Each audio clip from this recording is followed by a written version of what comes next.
Après les décisions prises récemment par le nouveau ministre du Travail, de l'Emploi, de la Jeunesse, chargé de la formation professionnelle, Arnaud Calix Ngandji Alandji, leur était à l'explication.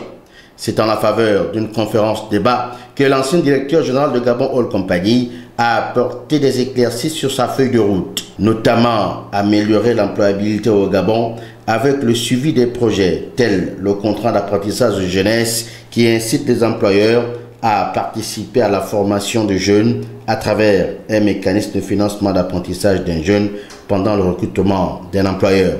La précision a aussi été faite sur la gabonisation de l'emploi, la recherche des foyers d'emploi, des initiatives courageuses qui seraient soumises certainement à la résistance de certaines opinions. J'ai trouvé sur ma table un ensemble de dossiers liés à la formation professionnelle qui engagent l'État et la République gabonaise pour quasiment 200 milliards de francs CFA.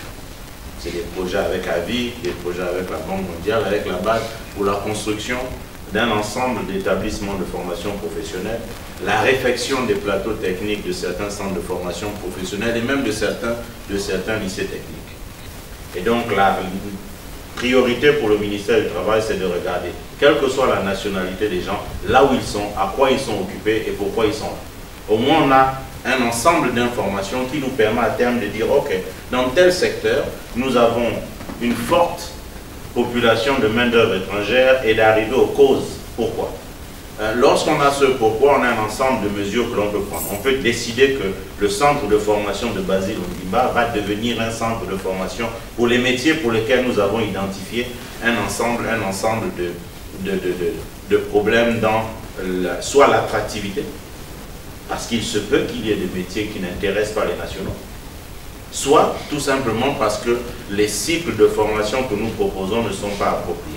Convient à cet échange, le patronat gabonais a pour sa part donné son avis sur les questions évoquées. Ce que je voudrais dire, c'est que au niveau du patronat, qui est souvent considéré d'ailleurs à juste titre comme étant le complice ou le bras séculier parfois de l'État, nous avons le temps et des instances de concertation pour permettre à ce que justement les politiques économiques dans leur ensemble soient conformes aux volontés de mise en norme et en forme